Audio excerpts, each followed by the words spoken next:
Live from the studios of Leader News Philippines, Errol Dakame of Kamaonga Zero starts now!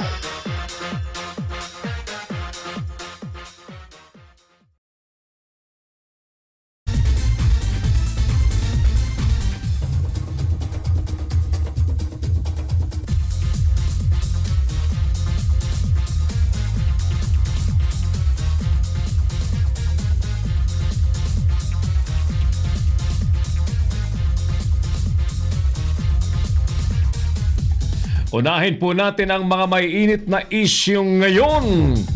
Dahil nakainitan ang Kapitan Kagawad na Maril, sariling asawa patay, Kapitan sugatan din. Mayor ng Tabaco City sa Albay, sinuspinde ng ombudsman ng 1 taon dahil sa iligal na basurahan. Samot-saring anomalya sa Nayong Filipino Foundation, ibinulugar po ng isang board member. Bureau of Customs, nalusutan na naman ng 7 bilyong pisong halaga ng shabu. Drug conspiracy, isinampa naman ng DOJ laban kina Peter Lim at Kerwin Espinosa. Mungkahing zero tariff sa imported corn, tutol si Piñol. Arroyo balak bigyan ng posisyon ng bagong grupo ng PDP laban. Samantala, Senador De Lima hindi po nagpasok ng anumang plea sa arraignment. Sa daigdig po ng palakasan, shooting team sa Asian Games mas matatag dahil sa magagaling na coach at trainers. Magandang gabi po sa inyong lahat. Ako na po ito, si Errol Dakame. Welcome sa ating tigasing palatuntunang Kamaonga Zero. Sumasa niyo po ng live on HD quality at napapanood po ng worldwide. Yes, napapanood po sa buong mundo. Kumusta po kayo sa mga oras mong ito, especially sa mga OFW na lagi po nakasubaybay sa ating palatuntunan? Hi, hello! At siyempre, yung ating mga kababayan sa Metro Manila, sa mga key cities, sa mga urban areas sa buong kabuluan, sa mga nasa malalayong kanayunan, mga barabarangay, sa mga nasa opisina pa rin, nag-overtime kahit Friday. At sa mga natitenga po sa traffic, by ulitin natin, nakikiramay po kami sa inyo. Ewan ko kung kailan baga makapagpapakita ng resulta ang mga taga-DOTR sa pagsasaayos ng problema sa trapiko sa Metro Manila. Katuwang po natin ang buong pwersa ng Leader News Philippines, Operations Creative and Live Streaming Group. At siyempre, kasama po natin sila Engineer Oliver Licop, partner Mark Anthony Reynoso and Theo Villamil. At sa labas ng ating himpilan, ang masasipag pong Leader News Patrol natin, ready maghatid po sa atin ang mga preskong balitang dapat nyo po kagad na malaman. Habang ngayon po ang ating survey question na dapat pag-usapan ng ating subject matter, mga kaibigan. Heto, makinig. Class, makinig. Sa inyo bang palagay, may dapat ikabahala ang publiko o ang taong bayan sa ipatutupad na national ID system sa bansa? Repeat, sa inyo bang palagay mga ginigiliw nating mga taga-subaybay, mga taga-panood ng Kamaonga Zero sa Leader News Philippines, meron bang dapat ikabahala ang taong bayan sa ipatutupad na national ID system sa Pilipinas? I-like po ninyo ang ating FB page ng Leader News Philippines at mag-subscribe din po kayo sa ating YouTube channel ng Leader News Philippines. Mag-comment kayo sa ating page. Yan po ay garantisadong babasahin po natin. Yan man po ay paborman, kontra o anuman po ang inyong opinion sa ating temang pinag-uusapan o sa ating mga balita at isyong pinapasadahan po sa ating programa. Everybody's welcome. O di kayo may mga nais po kayong batiin, may nais po kayong isumbong sa ating palatuntunan, everybody's welcome. Just see to it ng inyo po mga isusumbong ay makatwiran, makatotohanan at kayo po ay nasa panig ng batas. Sige. By the way, ulitin po natin yung ating contact number sa studio. Ang ating contact number po sa studio ay 0927-4942-175 para sa mga gumagamit po ng Globe. At sa mga smart subscribers naman po ay 0949-736-5000. Good evening, buena mano, Daryl Solis de la Vega. Sa Batangas, sa Legazpi City, Kabayan Alan Cargulio.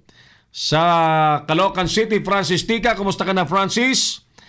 At sabi ni Kuyang Saldi Nardo, watching her boss. Greetings to all members of Sigma Alpha Epsilon throughout the world from Grand Epsilon of Baguio City. Brother Saldi Nardo. Ayos. Si Kuyang Saldi.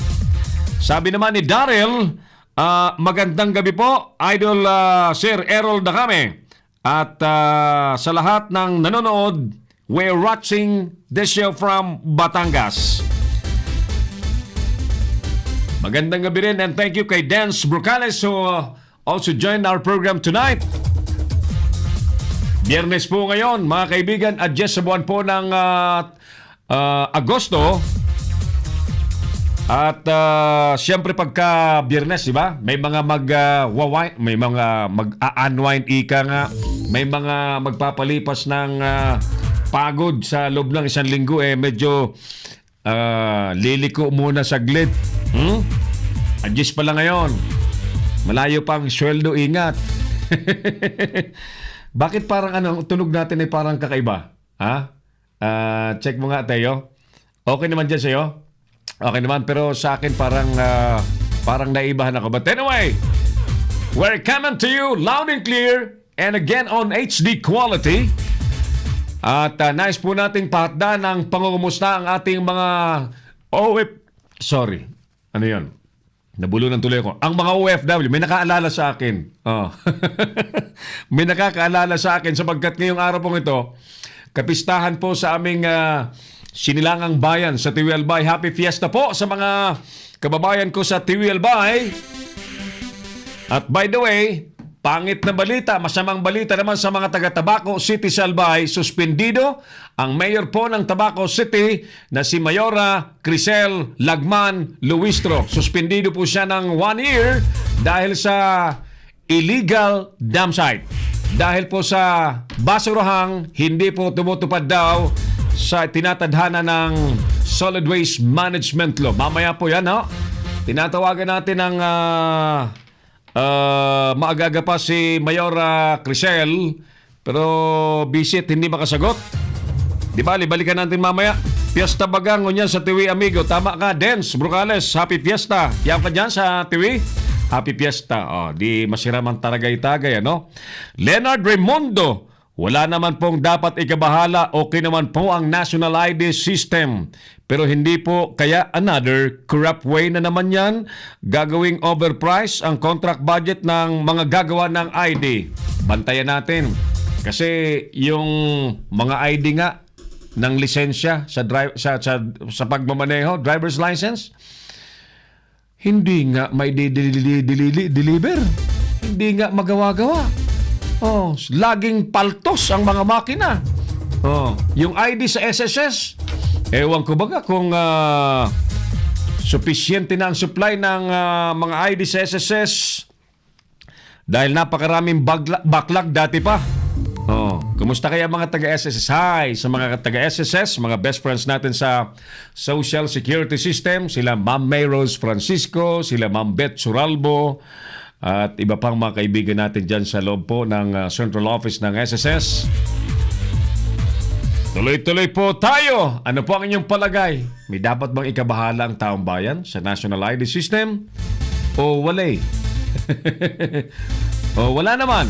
Pag-usapan natin yan dito sa ating palatuntunang Kamaong Asero. Unahin na muna natin mga giliw natin tagapanood, ang mga reporters na ready at kanina pa nakatambay. Sabi nga, kanina pa nakatambay. Para po sa ating palatuntunan tonight. By the way, before anything else, nais ko munang batiin ng happy birthday ang aking amiga, classmate nung kolehiyo. Kaklase ko po nung first year and second year sa political science, si Binibining Lorenza Belisario San Andres ng Batangas Province. Ayan, taga Malilipot, Albay. Once again, amiga, happy birthday to you. Ayos? Sige, so may handaan. Ipapasara ang buong kahabaan ng ano nga yung highway dyan sa sa Batangas. Happy birthday po sa mga may kumpleanyo tonight and today. At sa mga may piyesta, tulad po ng kapistahan po sa TVLBay, kapistahan po yan ng Patrong San Lorenzo and ano pa ba? San Lorenzo Ruiz and ano ba yan? Nuestra Señora de Salvacion ba yun? Oh. And I'm sure it's San Lorenzo Ruiz.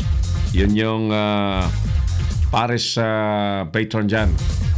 Oras natin, 52 minutes makalipas na po ang alas 6 ng gabi. Kumusta po kayo sa ating mga kababayang medyo maaga nakauwi? Mga nag-iisip po kung anong masarap na hapunan, pero mag-aalas 7 na, dapat by this time nakaluto na, no? Tayo ganyan mga Pilipino eh.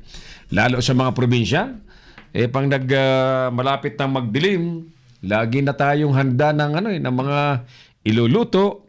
Pero iba ang buhay po sa urban areas, sa key cities.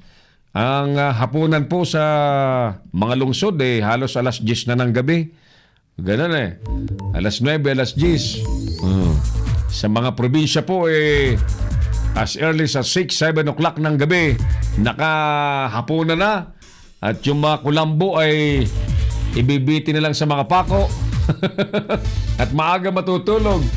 Maya-maya kinabukasan, bukas makalawa, ang dami ng buntis. Dumadami ang tao. Ayan. Whereas sa mga urban areas, busy ang tao. Halos walang panahon daw na maglabing-labing sa kanilang mga misis. Ganyan ganyan ang kwento po sa mga key cities Anyway, report muna tayo mga kaibigan. Puntahan muna natin ang Tacloban City. 2 sugatan matapos pasukin po ng mga rebeldeng grupo ang istasyon ng pulisya sa Northern Samar. Report sa atin yan ni partner Hill Tamayo. Paring Hill, magandang gabi sa iyo. Go ahead please. Magandang gabi paring Errol. Sinalakay na mahigit 50 katao ang pinaghihinalang mga miyembro ng rebuilding grupo na NPA at ang istasyon ng Lapinig Northern Samar kaninang umaga, Agosto 10, banda 1:45 ng madaling araw.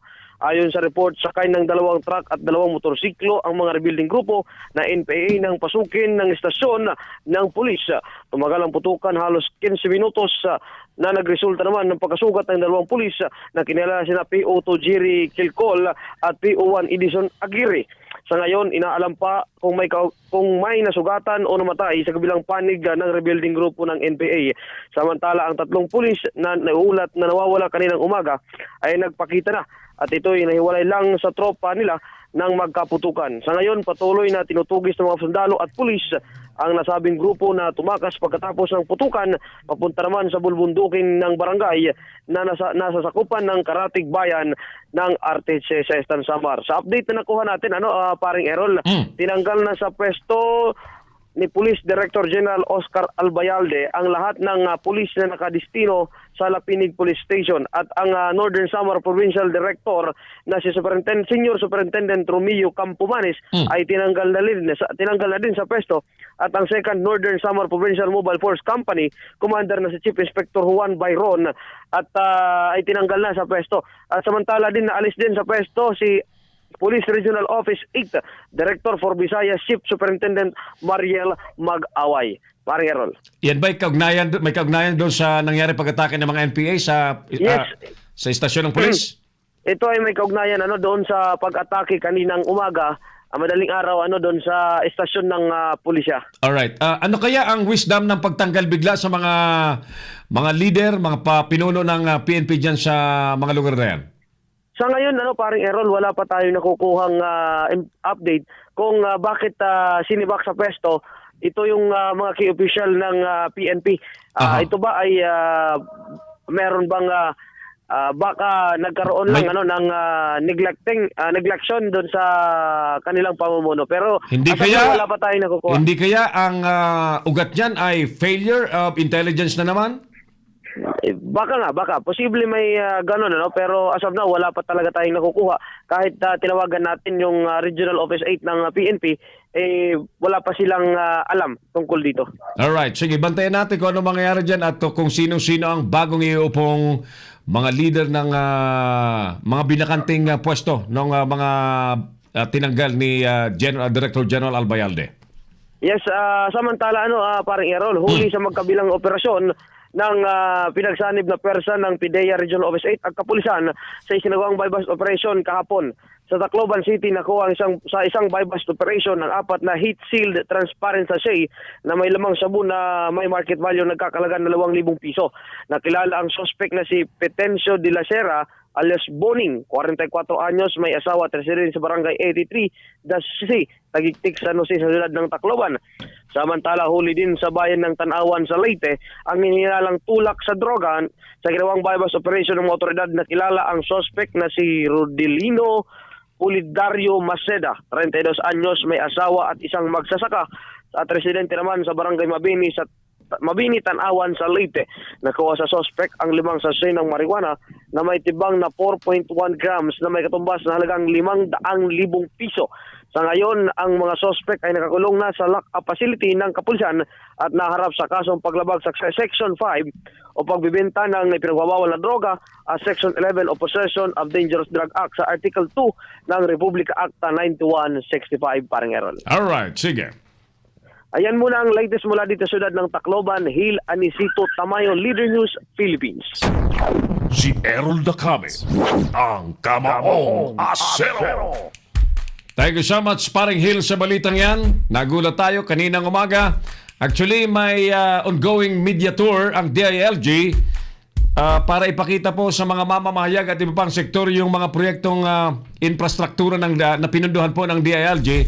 So iniikot po yung mga media at iba pang mga kasama sa Composite Group.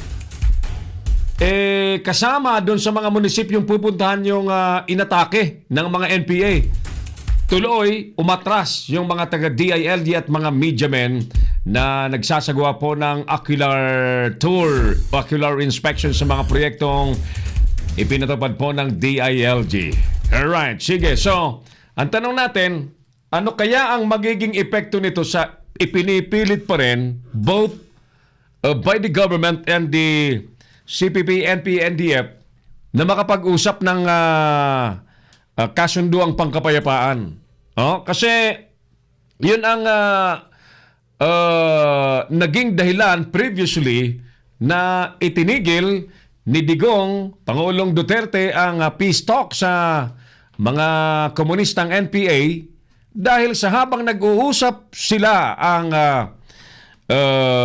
gobyerno at mga representante po ng mga komunista ay panay pang atake ng atake, ambush ng ambush ang mga NPA. So nabwisit previously ang presidente, itinigil po ang peace talk. So ayan na naman. Ewan ko, nagsimula na bang ulit? O tuluyan na bang maibabasura ng gobyerno ang peace talk sa mga rebelding komunista dahil sa nangyayaring ito? Si Errol Dacame, ang Kamaong Asero. Alright, mga kaibigan, tumpak na po ang alas 7 ng gabi. Patuloy pa rin po kayong nanonood sa palatuntunang Kamaong Asero sa Leader News Philippines. Sumasa niyo po ang palatuntunan natin sa araw-araw, Lunes hanggang Biyernes, alas 6 hanggang alas 8 po ng gabi. At pagkaantabayanan po ninyo sapagkat sa inihahanda po nating pagbabago sa programang Kamaong Asero at iba pang mga programs, tayo po ay malamang sumahimpapuwid ng medyo maaga kasi naka-simulcast na po tayo sa Pinoy Extreme Channel very very soon, no? So medyo nagkukumahog kami, nagpapakapagod, kulang po ang panahon namin. Ay bago po magkatapusan, kailangan pong pulidong-pulido na lahat ang mga dapat po naming gawing programa at maisahog na po sa programming po ng Pinoy Extreme Channel. Ang Pinoy Extreme Channel po ay kilalang-kilalang channel sa Sky Cable, sa Signal Cable, at iba't iba pang mga malalaking cable firm sa buong kapuluan. Abangan po ninyo. Samantala, Marisol Asuela is watching us. Hi Marisol dyan sa Parañaque City. Kumusta ang mga taga Parañaque City? Mag-amigo pa lang kamo paring dance. Sabi ni Jenly Pulyoso. Bakit Jenly Pulyoso? Nakakapagtaka ba? Hindi naman yata nakapagtataka. Alright, report muna tayo. Dapat wala nang squatter sa sariling bayan. Yan po ang tinura na statement at target daw po ni Senador JV Ejercito. Alamin natin ang report na yan mula kay partner Ruel Tarayaw sa Bataan. Si Errol Dacame, ang Kamaong Asero. Paring Ruel, magandang gabi sa iyo. Pasok ka. Good evening, kasamang Errol. Pasangang at sabi ito si Senador JV Ejercito sa panayam ng Leader News Philippines na target niya na dapat wala ng squatter sa sariling bayan. Sinabi ito ni Ejercito nang dumalaw ito sa mga taga-Pampanga at samantaling ng pagkakataong pasalamatan ang mga Kapampangan sa suporta manong nakamtan mula ng mailuklok siyang senador. Kumpiyansa umano si Ejercito sa kaniyang panukala na may paisa ito at ganap ng may sa batas na nasa second and third reading na napag-isahin itong mga ahensya ng pabahay o housing at gawin na itong Department of Housing. Ayon kay Ejercito, target umano niya na mabawasan ang malaking porsyento ng backlog ng housing kung saan dapat daw ang bawat pamilyang Pilipino ay wala nang o ay may masisilungan tahanan at dapat na nga wala nang squatter sa sariling bayan. Sinabi pa ni Ejercito sa kaniyang panukalang batas na sa loob ng 10 hanggang 15 taon, ang bawat pamilyang Pilipino'y dapat may sarili ng bahay at lupa. Kasamang Errol sa kasalukuyan ay mayroong ng backlog na 1.2 million. Ayon pa rin dito kay Senator JB Ejercito, 1.2 million yung backlog. At posible pa rin itong umabot ng hanggang 6 na milyon kung hindi ito matutugunan. Kaya target niya na dapat mapag-isa itong kanyang layunin, mapag-isa yung Department of Housing, lahat ng mga agencies na ang housing ang kanilang target.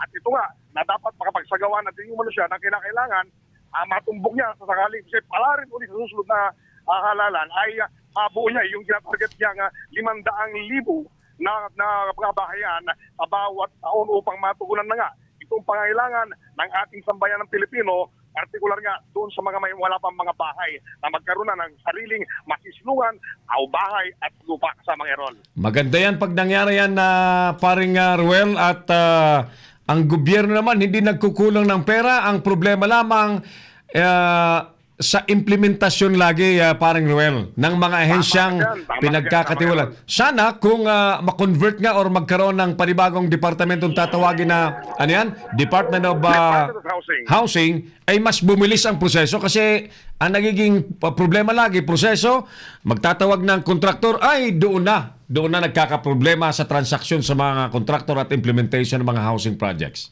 Yun, ayon nga sa kanya, yung pagka-cluster nito ay pagsasamahin na lamang sa isang ahensya dahil yung iba't ibang mga housing agencies ay mga kanya-kanyang programa, kaya mas maratatin na lamang na isang trabaho, kaya niya binubuo itong batas sa second, third reading na upang gawin na nga lang itong Department of Housing as one umbrella yung mangyayari kasamang Errol. Marami makikinabang dyan paring Ruel na mga mahirap na umaasa sa pabahay ng yung ngayon yung NHA, di ba?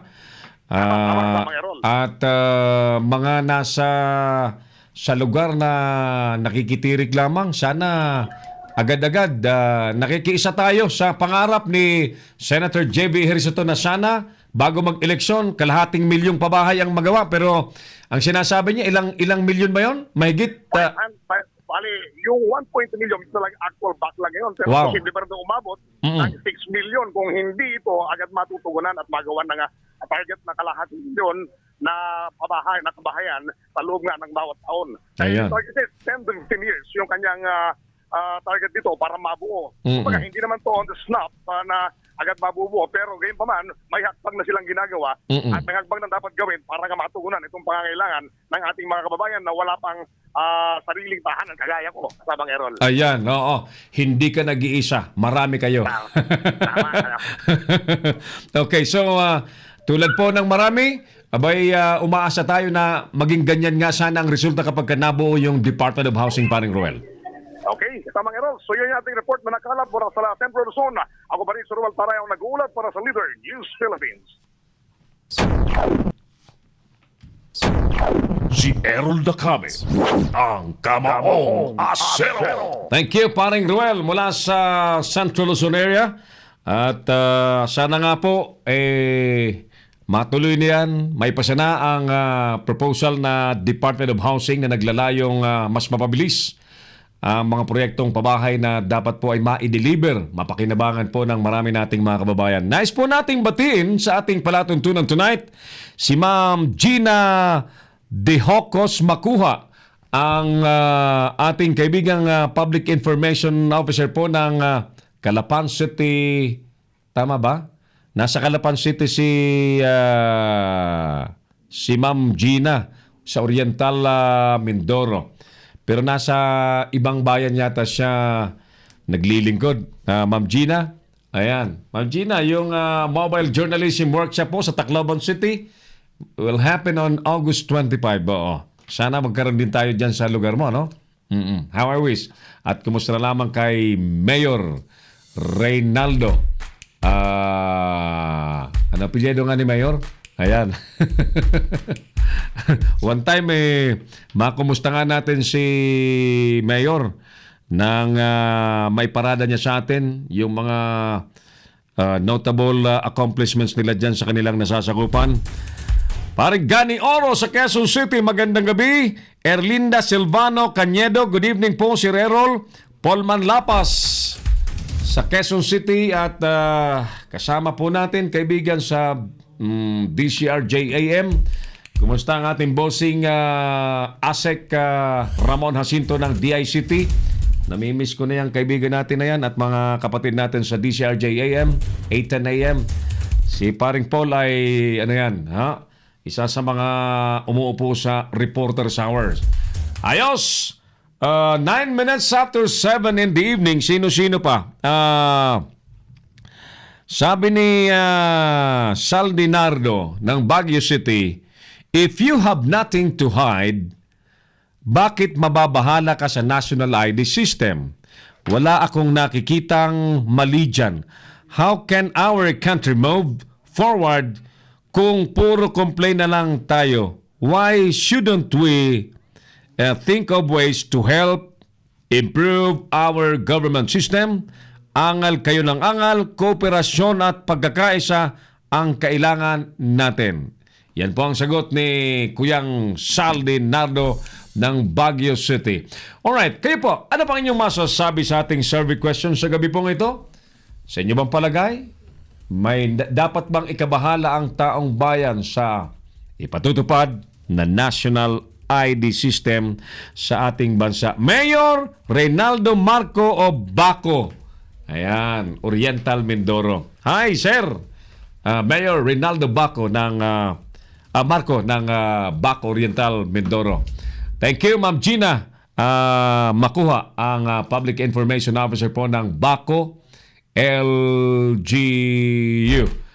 Gawin na tayo ngayon sa may Court of Appeals. Utos daw ng Ombudsman, pinigil naman ng Court of Appeals. Kung hindi ako nagkakamali, suspension order din ito sa isang mayor sa Batangas. Alamin natin sa report ni paring Tony Arsenal. Si Errol Dacame, ang Kamaong Asero. Paring Tony, ano ang sinasabi ng Court of Appeals sa utos ng Ombudsman? Go ahead please. Ay, gandang gabi, paring Errol. Hinarangan ng Court of Appeals ang isang taong suspensyon na ipinataw ng Office of the Ombudsman kay Lipa City Mayor Maynard Sabili.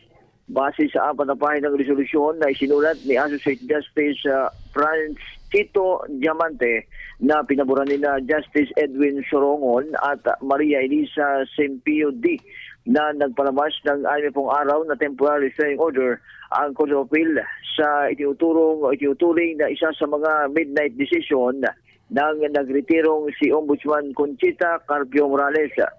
Sa resolusyon ng Court of Appeal Special Port Division na may petsang August 9, 2018, inatasan ang respondent na si Teresita PESA, ang Office of the Ombudsman at ang Department of Interior and Local Government na huwag ipatupad ang suspension laban kay Mayor Sabili. Sa halip ay inatasan ng Court of Appeal ang mga petitioner na maglatag ng 100 libong piso. Ang suspension ay inisyo ni Morales nitong Hunyo 27 ng taong kasalukuyan, 10 araw bago siya magretiro. Ay nag-ugat ang kinukwestiyong paglilipat ng pwesto kay dating Lipa City Social Welfare Development Officer Teresita Pesa. Ngunit ayon sa alkalde, kailangan niyang mag-reshuffle ng mga opisyal at kawani sa layong malinis ang kaniyang tanggapan. So, congratulations kay Mayor at kinampihan siya ng Court of Appeals. Madalas sa paring Tony, yan ang problema sa mga alkalde na nais nilang ayusin ang sistema sa loob ng City Hall, ano? Biglang may magrereklamo.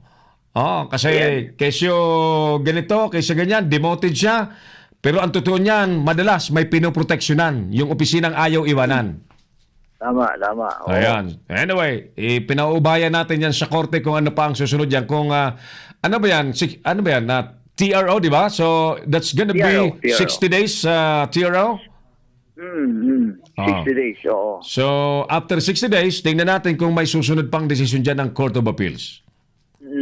Correct. So, yan yung pinakabagong naging desisyon ng Court of Appeals sa isang mayor diyan sa bahagi ng Batangas. Meron pa akong hinihintay na nagpupumilit din yata makakuha ng TRO paring Tony, yung sa Olongapo City, yung Mayor Rolin Paulino. Ay, Oo, yung mayor doon dahil may order din.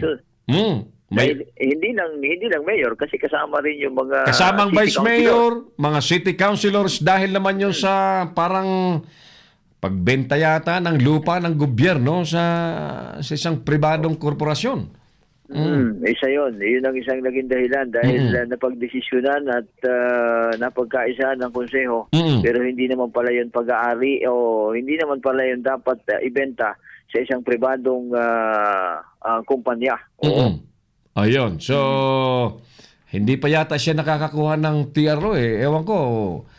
Ang problema doon na nakikita ko rin sa panig ng DILG paring Tony, alamin mo nga, hindi pa ipinatutupad ng DILG yung suspension order ng ombudsman. Actually, wala pa. Wala pa. Hindi pa na ipatupad. Bumabiyahe pa yata. Umiikot-ikot pa yata sa Himpapawid, baka naka-chopper. Bumibiyahe pa. Bumibiyahe pa. Correct. Gaano ba katagal yung... Nabalitaan ko yung suspension sa Olongapo City officials. July 16 pa July 16 pa Anong petsa na ngayon? August 10. Last month pa yun. Ang tagal ng biyahe parang yan. Nakabarko yata galing sa ombudsman, ano? Baka kwadrado gulong nung nasakyan nung dokumento. Loko talaga kapag may ano kaya? May nangangalingasaw ba dyan? Hindi malayo. Pagka ganyang delayed ang disposition ng hustisya, may dahilan yan. Ganun ang kalalabasan. 100%, sobra pa. Ganun ang magiging resulta dahil hanggang ngayon hindi pa na-implement o hindi pa na ipatutupad yung suspension order doon sa isang set ng local government officer. Diyan sa Olongapo. Merong isang bagong suspendido ngayon. Kababalita ko lang. Yung mayor sa Tabaco City, sa amin sa Albay, suspendido rin dahil sa illegal na basurahan. Ako, yung 1 year. Open dump site Open dump site na, matagal na ngang bawal sa solid waste management law. Marami yatang masasuspindi ang ombudsman pagka yan ang basehan kasi marami ang hindi pa nakatutupad dyan sa tamang pagkakaroon ng sa laki ng batas sa saklaw ng 9003 parang Errol, maraming magsasuffer na pa LGU dyan. Malapit na pati ang eleksyon. Wala nang santaon na paring Tony. Kung titirahin ka ng ombudsman ng 1-year suspension, nako po, habang nangangampanya ka, suspendido ka. Oo. Hindi ka makakapangampanya pagka ganon. Oo, makakapangampanya ka man, may kulapol na duda ang taong bayan sa mukha mo. Oo, ay hindi Oo. hindi credible para maging isang Kandidato ulit. matatawag na halal na opisyal. pagka Tama. ganon. Oo.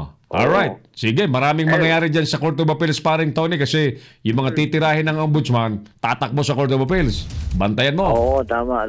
Oo. Kaya siguro antabayan na natin yan. Ang mga magiging kaganapan na yan dahil maraming nakasalansan na dokumento ang hindi pa nauusisa ng Court of Appeals sa kasalukuyan. Alright, paring Tony. Okay. Pansamantala, yan lang muna.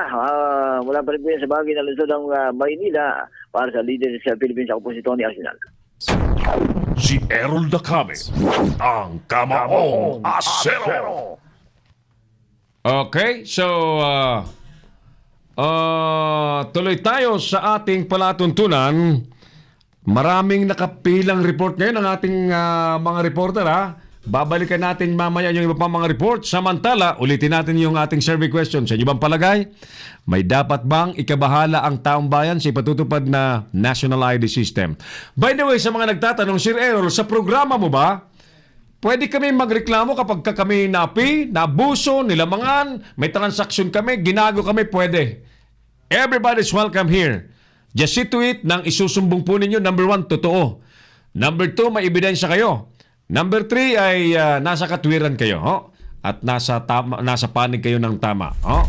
Pero tablado po rito kung ang isusumbong po ninyo ay tungkol sa drugs. Tablado po kayo. Hindi tayo dapat mag-usap tungkol sa drugs na yan sapagkat ipinauubaya po natin yan sa mga polis. Si Errol Dacame, ang Kamaong Asero. Sagot naman ni Ma'am Gina Di Hocos Makuha, sa akin pong pananaw, wala tayong dapat ikabahala sa National ID System. Mas mapapabilis ang mga transaksyon sapagkat ang isang ID lang ang ating gagamitin. Dapat lang na kung saan ba yan? Dapat lamang na kung malalagyan ito ng pondo ay dito talaga gamitin at hindi mauubos ang pondo ay hindi maipatutupad ang programa. O nga, bantayan natin yan, Ma'am Gina, sapagkat alam niyo po, pagdating sa mga production na ganyan, sang katerbang problema ng gobyerno, as I mentioned, ang LTO, hindi ma-deliver on time ang mga driver license ID. At sa SSS, ganun din, ang backlog, napakarami. Ayan, panibagong ID. Ayan, sino kaya ang gagawa niyan? May bidding kaya yan? Magngangat-ngatan na naman sila dyan sa away sapagkat malaki-laki ang pondong pag-aawayan dyan. Chris Angel, hello, sabi niya. Hi, Chris Angel. Mama Jing, nanonood sa atin. Thank you, Mama Jing. FPJ Fernando ng Pasay, maraming salamat sa panonood. Tuloy tayo sa ating palatuntunan. Balikan natin si Tony Arsenal. May isa pa siyang report. May dalawa pang report. Si Tony, balikan natin. Illegal drug case laban sa grupo ni na Peter Lim. Pati na kay Kerwin Espinosa. Isasampa na ng Department of Justice. Si Errol Dacame, ang Kamaong Asero. Nagbabalik po para sa isa pang report, si paring Tony Arsenal. Paring Tony, muli magandang gabi sa iyo. Go ahead. Magandang gabi, paring Errol. May sapat na batayan ang kaso ng bawal na droga laban sa grupo ni na Peter Golim alias Jaguar, Roland Kerwin Espinosa at Marcelo Adurco. Kabilang na si Ruel Malindangan at kasama at ang kanilang mga kasama. Ito ang nakasaad sa resolusyon ng Department of Justice na nagsagawa ng panibagong preliminary investigation sa kasong paglabag sa Section 26 at Section 5 ng Republic Act 9165 o mas kilala bilang Comprehensive Dangerous Drug Act of 2002 laban sa mga respondent at isasampa na sa Makati City Regional Trial Court sa pagsusulong ng kaso. Ginamit na batayan ng panel of prosecutors na pinamumunuan ni Senior Assistant State Prosecutor Juan Pedro Navera ang pag-amin ng akusadong si Kerwin Espinosa sa ginanap na legislative investigation ng Senate Committee on Justice and Public Order. Sa naturang pagdinig, pinatunayan ni Marcelo Adurco na si Peter Go Lim ay isa sa mga supplier ng iligal na droga ng Batang Espinosa. Ayon sa panel, sapat na ang nasabing deklarasyon para mapatunayan ang probable cause na may sambuatan o conspiracy sa pagitan ng mga respondent sa pagpapakalat ng bawal na droga. Hindi na binigyang merito ng panel ang depensa ni Peter Go Lim na hindi siya si Jaguar dahil tinukoy na siya ni Espinosa at Adurco. Paring Tony, madaling sabi, kahiya-hiya yung naging desisyon ng dating DOJ na pinatalsik niyan na hindi nakita ang probable cause na yan. Oo, yun, tama ka doon dahil masyadong minadali kasi yung desisyon. Magkano kaya yon? Ayun, nako. Drugs yan ha? Drugs ang pinag-uusapan dyan. Oo, hindi kayang bilangin ng daliri yan, Panginoon. Mukhang may mga nagkapera sa desisyon na yon. Oo, kasi ano yun eh. Pero isang tanong ko, biglaan biglaan yun. Yung isang importanteng gusto ko malaman, paring Tony. Yung mga akusado, nasaan yung mga yan? Nasa ano to ngayon? Itong Si Kerwin nasaan? Ay nasa City Jail ng Maynila. Okay, yung Peter Go Lim nasaan? Si Peter Go Lim ay kasalukuyang hinahanap. Nasa ang pagkakaalam ko ito nasa New Bilibid Prison. I don't think so. Naalala mo pumunta yan sa Palasyo Malacanang nakipagkita kay Pangulong Duterte? Ay kaya lang maraming kapangalan ito eh. Paano yan? Kaya meron siyang kapangalan na nakakulong. Don't know kung siya yun. But of course, parang hindi yata siya yung alias Jaguar na sinasabi. Ay nakalalaya pa hanggang sa kasalukuyan. Pero si Adurco ay kasama ni Kerwin sa Manila City Jail. Tingnan natin kung anong susunod dyan. May yung nangyari ba sa maliliit na mga adik at puser, ganyan din mangyayari dyan sa mga yun na yan, mga pinagbabanggit mong yan na paring Tony. Mga kasangkapan ng drug lord ito. Drug lord na yung iba rito. Oh. Pero yung mga maliliit, mukhang malayong wala na, kaluluwa na. Dahil, by the way, kinakatay na pagka maliliit. Pag maliliit, bulagta na kagad. May balita tayo, yan kalalabas lang na balita. Nalusutan na naman ang Bureau of Customs ng halos 7 bilyong pisong halaga ng shabu, paring Tony. Yan yung nasa Cavite warehouse. Manila Container Terminal daw. Cavite warehouse ba yun? Yung nasa Manila International Container Port. Yan yung nakaraang araw, yung 3.5 billion. Pero yung na-discover nila ngayong araw, dyan po sa Cavite, sa isang warehouse dyan, nasa 7 billion ang halaga niyan dahil magkakaparehas pero wala nang laman. Wala nang laman. Ang punto rito, dumaan na naman yan sa Bureau of Customs at tulog ang mga taga Bureau of Customs. Yun, malinaw yun. Talagang hindi nila nakita yon at mukhang, kasi July pa dumating July, base dun sa assessment ng PIDEA. Yung mahigit na 4 na bilyong pisong shabu na nakalusot sa Bureau of Customs, sino nga ang head ng customs noon? Panahon ni panahon ni yung dating Magdalo.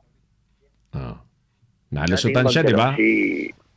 Sino nga yun? Tinanggal yun anong pangalan nito? Alimutan na dulo ng dila ko itong hindi kasi nagtagal gaano ito wala namang iba, si Faildon, di ba? Si Faildon. Wala namang iba, si Faildon. Ngayon, nasaan ba si General Faildon? Ang alam ko ay meron siyang bagong assignment. Nalusutan siya, inalis sa Bureau of Customs, inilipat lang. Ngayon, ang Bureau of Customs Commissioner, di ba, si Isidro La Peña? Magkano ang balitang na kalap mong nakalusot? May 3.5 by 7 billion.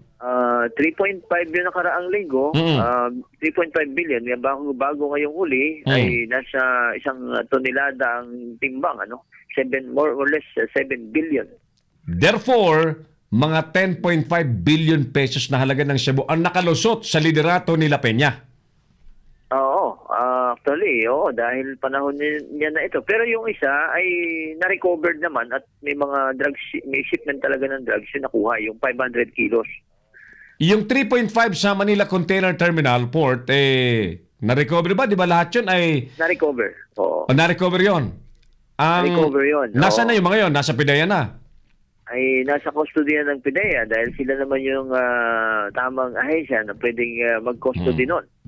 But then again, PIDEA ang nakaamoy, hindi naamoy ng Bureau of Customs. Ganun ang lumilitaw dun Ayan. sa initial investigation. Oo. Oo. Yung sa Cavite, talagang nakalusot sa Bureau of Customs. Nakalusot, wala nang laman eh. Wala nang laman. Wala na eh. Hinabol ng 4 PIDEA, hours. hinahabol ng PIDEA, wala nang inabutan. Wala na. Naabutan na lang nila yung container Yung na kulay container. green na dumaan, yung 40-footer container at saka yung mga nakasunod na mga luxury vehicles. Pero I think yun yung subject for nila ngayon, follow-up operation dahil nakuha naman yung mga plate number ng mga sasakyan na nakabuntot doon sa isang 40-footer container right after before na may I-release. pasok sa isang warehouse. Oo. Galing sa Bureau of Customs, inirelease. Ipinasok sa warehouse. Pinasok sa warehouse at doon inatado base doon sa consummated time, almost 4 hours bago na tanggal yung laman ng isang parang bakal na pinaglalagyan, nakahulma sa bakal eh. Oo. Diba? As usual, galing sa China?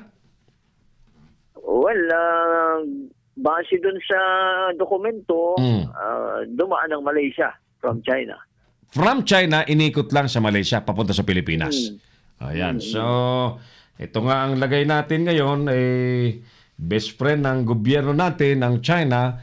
Kailan kaya magkakaroon ng usapan na talagang sabihin ng Pangulo na gumawa ng para ng presidente ng China na matigil na yan? Yun. Sa dami kasi ng tao nila doon, paring Errol, sa dami ng populasyon nila doon, baka hindi nila matukoy kung saan. So, sige. Ang abangan natin, may gagawin ba ang Pangulo sa liderato ng Bureau of Customs na nalusutan ng mas malaking kontrabando? Sobrang laki niyan. Laki nun. Si Pile doon, 4.3 ba yun? Yung Kipile doon, 4.3 something billion. Si La Peña, 6.7 naman yung 6.7. Malapit-lapit parang Tony ah. Sa Valenzuela yun. Malapit-lapit. Nahabol ng PIDEA. Nahabol ng PIDEA yun. Oo. Okay. Pero yung ibang mga container, hindi nila nahabol. May nakalabas na 4 na container bago makuha yun. Okay. So, abangan natin kung may gagawin ba ang presidente dyan sa mga taga-customs na parang may salpak ang ilong, hindi naamoy yung drugs. Pero amoy, malayo ang PIDEA. Malayo ang PIDEA. Natutulog sa malalamig na opisina? Oo, malamig doon eh. Sabi na ng custom. Ang layo ng PIDEA sa Bureau of Customs pero naaamoy ng PIDEA. Kasi Quezon City yun eh. Okay. Manila kasi yung custom. Manila sa bakura nila. Diba? Yung customs nandiyan sa bakuran nila. Ay, dako. Sige. Samantala, Anyway. may isa ka pang report, diba? Pinay, Australianong mister, inaresto naman ng NBI dahil sa panluloko naman sa mga investor. Ano bang istorya talaga dyan, paring Tony? Oo. Dinakit nga paring Errol ng mga taunang National Bureau of Investigation si Teresita Mendoza at Michael Ross Conroy dahil sa patong-patong na kasong istapa sa Makati City, Marawi City at Cabadbaran City. Ayon kay NBI Deputy Director and Spokesman Ferdinand Labin, dinakip ang mag-asawa dahil sa reklamo ng panluloko sa mga investors na sina Dominico Lancian Jr. at Caherson Gargallo. Ayon sa dalawang complainant, hiningan sila ng ating 300,000 piso ng mga suspect bilang puhunan sa binentang software system para sa political campaign ng mga kandidato sa halalan, ngunit hindi naman nabayaran. Para sa News Leader Philippines, ako po si Tony Arsenal. Si Errol Dacame, ang Kamaong Asero. Thank you, paring Tony Arsenal, live sa Maynila. Buena oras po natin, 31 minutes makalipas na po ang alas 7 ng gabi. Nakapaghapunan na ba kayo mga dear viewers natin? Muli happy birthday kay amigang Lorenza Belisario San Andres ng Bataan. Ayan. Alright, Iledsa Chavez Taraya, good evening po, sabi niya. At Cho Arteta, amigo ang Cho, kumusta ka dyan sa Makati City? Ulitin natin yung ating survey question at temang pinag-uusapan tonight. Ating subject matter ay yung national ID. Sa inyo bang palagay? May dapat bang ikitakot dyan ang publiko? Ikabahala kapag ka pinatupad po ng gobyerno ang national ID system. Si Errol Dacame, ang Kamaong Asero. Idire-diretso muna natin ang iba pang mga report sa ating palatuntunan. Samantala, nagulat ako doon sa balitang nagkainitan daw yung kapitan at kagawad dyan sa mga Tarim, Pangasinan ba yun? Nagkasagutan. Hindi na kontento yung kagawad na nakasagutan ng kapitan, umuwi sa bahay. Pagbalik, may dala-dala na ng baril. Nagkasagutan ulit yung kapitan tsaka yung kagawad. Ang nangyari, nung nagkasagutan ulit si kapitan na punang barangay Ronald Aquino, nakasagutan si kagawad Philip Vicente. Binaril ni kagawad Philip Vicente si Kapitan Aquino. Ang problema niya, yung asawa ng kagawad mismo ay nasa likurang bahagi ni Kapitan. Therefore, ang nasa pool ng bala nung kagawad, baril ng kagawad ay yung kanyang mismong asawa na kinalaunan po'y namatay. Napuruhan daw po sa may binti, baka naubusan ng dugo at nasugatan din po yung kapitan. Ayan. Ewan natin kung anong pinagtatalunan ng dalawa, no? Hindi lang sinabi sa balita. Samantala, mga kaibigan, gawin muna tayo sa may Southern Metro Manila sa Muntinlupa City. Mga bagong talaga daw nakatuwang ng kapulisan sa Muntinlupa City nanumpa ngayon. Si Errol Dacame, ang Kamaong Asero. Report alamin natin na bitbit na ni Binibining Dryan Zamora. Dryan, magandang gabi sa iyo. Go ahead. Ganun pa mga bagong representative ng Issue Advisory Council na siya magiging katuwang ng kapulisan pagpapatupad Goal Plan 2030 sa Muntinlupa City Police Station kanina. Sinaksihan ni na Senior Superintendent Gerardo Umatayaw at Superintendent Marites Salvadora ang mga pinanumpa ni Mr. Henry Teodoro, Chief President Kapitan Walter Arcilla ng Government Sector, ang inyong lingkod na nasa Media Sector at SK Chairman Lorenzo de Mesa para sa Youth Sector. Sinabi ni Mr. Hernia na ang mga itinalaga sa iba't ibang sektor ang siya magsisilbing mata at tainga ng kapulisan upang makapaghatid na mas mainam na serbisyo sa mga mamayan. Matapos ang panunumpa ay inisenta ang Strategy Operation Review at nakita ang ilang pagkukulang na dapat masolusyonan at agad. At ang mga accomplishments tulad ng mga nahuling 6 most wanted person para sa second quarter ng 2018. Kasama sa pagpupulong sina Mr. Danilo Ayap na presidente ng Lyceum of Alabang na kumakatawan sa academic sector at si Mr. Henry Chua. Mula dito sa Muntinlupa City, Dryan Zamora para sa Leader News Philippines. Si Errol Dacame, ang Kamaong Asero. Thank you, Dryan. Congratulations sa ating reporter na si Dryan Zamora sapagkat nakasama siya sa multi-sector group that will be working hand in hand with the PNP to monitor PNP's activity. Kumusta na lamang kay Amigang Tess Navarro, yung PIO ng Muntinlupa City, Dryan? Pakikumusta ko kay Amigang Tess Navarro at sa Chief of Police ng Muntinlupa City. Tagal-tagal tayong hindi nagawi dyan sa lugar na yan. Long time ago, I stayed there. Mga ilang taon ba akong nanirahan dyan sa bayanan Muntinlupa City. At alam ko po yung terrain. Personally, I know the terrain and the stories in there in Muntinlupa City area. Alright, sige, kumusta po sa ating mga amigo dyan, mga amiga sa Muntinlupa City. It's a nice place, malapit sa Laguna Lake. Ayan, at dati-rati ang problema din dyan po sa Muntinlupa ay talagang drugs din. Napakaraming drugs sa paligid. Ewan ko kung kumusta na. So, good luck sa mga magiging katuwang po ng PNP sa trabahong peace and order. Samantala, tuloy tayo sa ating programa. Ano ba yung sinasabi ko kanina? Batiin muna natin si Jeannie Jenny, ano ba ito? Jan ba ito? Jan Garcia. Good evening po, watching you from Bacoor, Cavite. Jan bang pronunciation na ito? Si Manoy, Kuyang Johnny de Salva Pabon, nanonood sa atin. At kumusta rin kay, ayan, CJ Ramirez. Have a good evening from Oliver Licop. Sabi niya,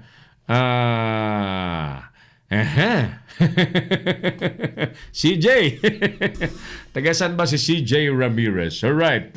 CJ, happy viewing daw, happy watching, sabi ni Bro Oliver Licop, ang ating operations head ng Leader News Philippines. Tuloy tayo, 7:37 mga kapatid. May mga reports pa rin po tayong bibigyan dahil wala na. Si Mike Paul, wala na. Right, tapos na. So, mga kaibigan, napakaswerte po ng Ubando, Bulacan. Diyan po sa lalawigan ng Bulacan. Sapagkat dahil sa pangangailangan po ng expansion ng mga paliparan, tila napili ang bayan po ng Ubando, Bulacan na maging host o di kaya diyan po i-construct ang panibagong airport. Considering ng Ubando, Bulacan po ay kadikit lamang po ng Metro Manila. Ang Ubando po ay kadikit ng Valenzuela City at ng lungsod po ng Malabon. So, I've seen yung being a very strategic area, baka yun po ang naging consideration ng mga nagpaplano na may tayo ang brand new airport that will stretch towards Bulacan. So, kausapin nga natin ang alkalde ng Ubando, Bulacan na napakaswerte, and I'm sure marami pong magiging favorable impact niyan sa mga taga Ubando, Bulacan. Alam nyo, ang Ubando ay matagal nang nasa mapa. Dangan nga lamang hindi po sa development. Ang Ubando po ay nasa mapa because of the fertility festival. At saka yung mga nanonood sa atin na ang mga asawa ay hindi mga anak-anak, punta kayo sa Ubando.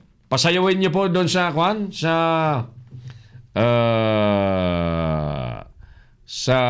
patron na San Pascual de Baile ba yun? San Pascual de Baile, if I'm not mistaken. Marami po nagpapatunay na biglang nagkakaroon ng supling.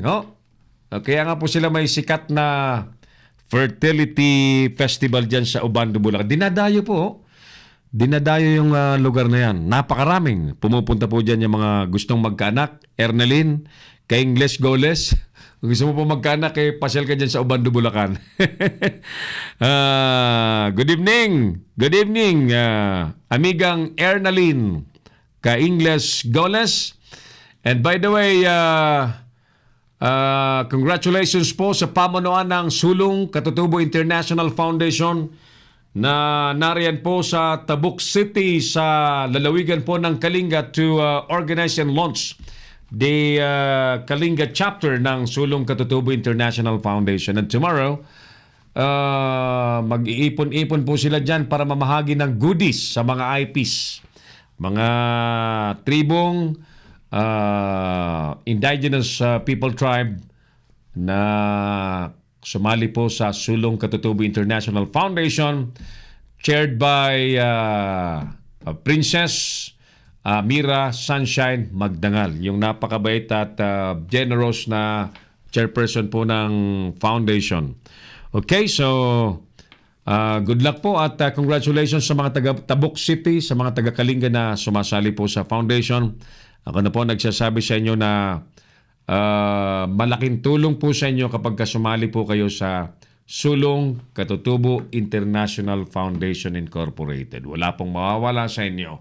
Pakinabang ang makikita po ninyo. Alright. Sige, so mamaya ng konti baka maging available si Mayor Edwin Santos. So kausapin natin gaano ba kahanda ang kanyang bayan para sa magiging massive development na maaaring hatid po ng construction ng panibagong airport.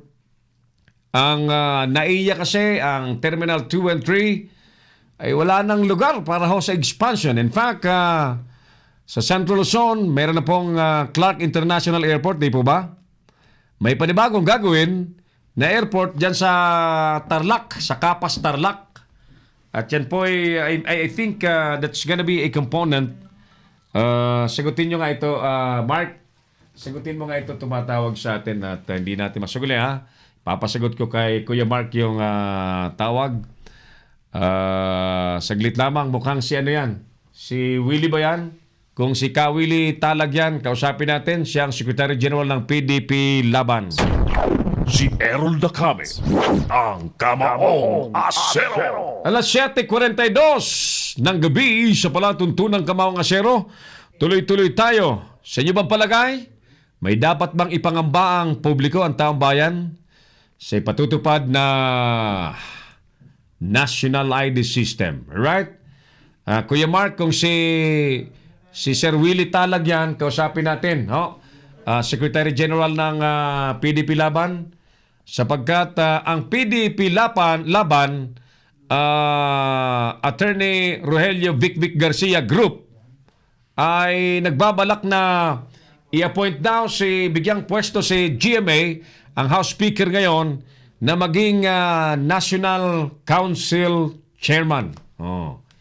Sige, kausapin natin yan pagka medyo may pagkakataon, ha?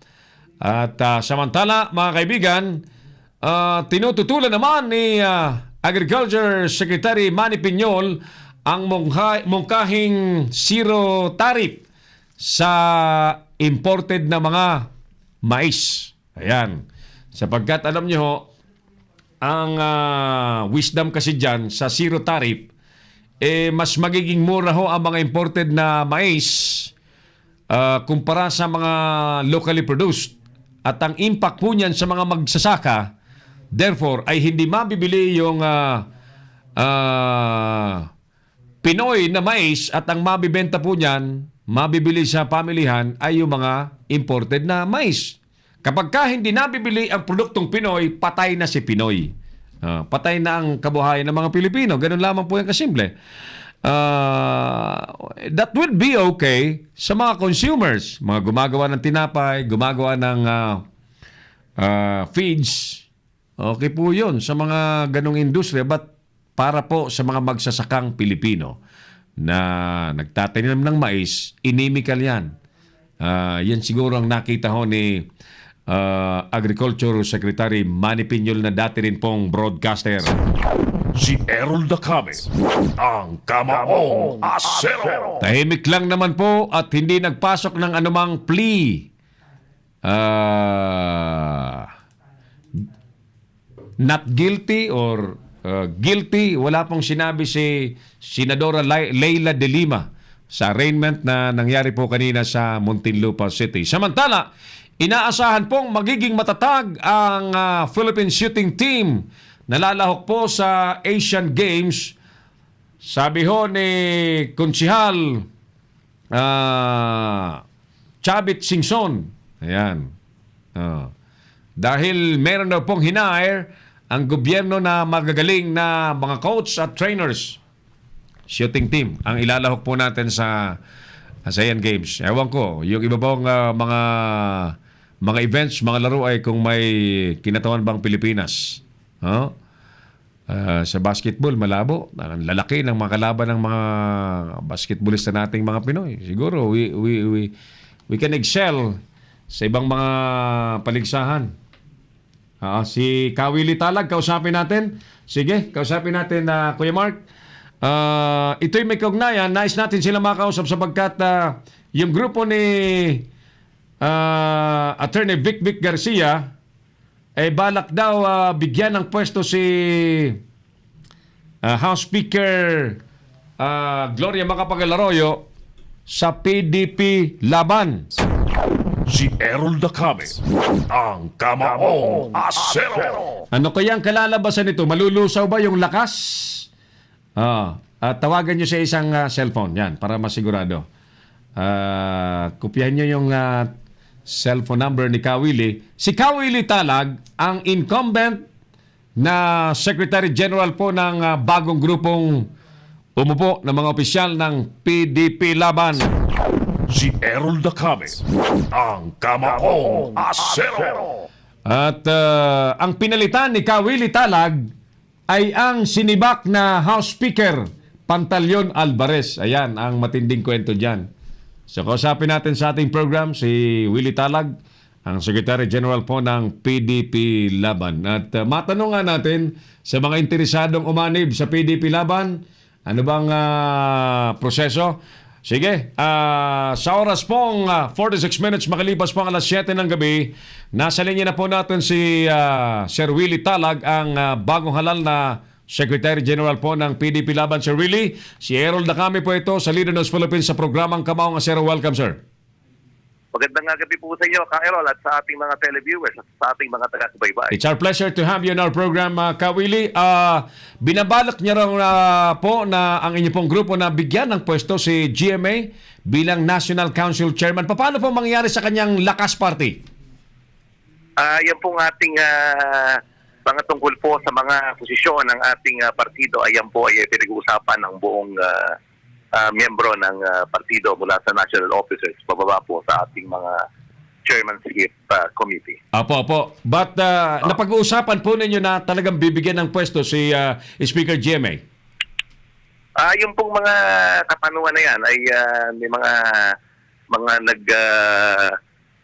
balita po na ganyan, at ngayon naman po sa partido ay meron pong ibang bumukahi rin, at ngayon po ay wala pa pong di pa pinal? Yes, opo. Pag-uusapan pa sa madaling sabi, Willie? Opo. Apo, alright. So sige, hintayin natin kung anong mapagkakasunduan. Ano ho?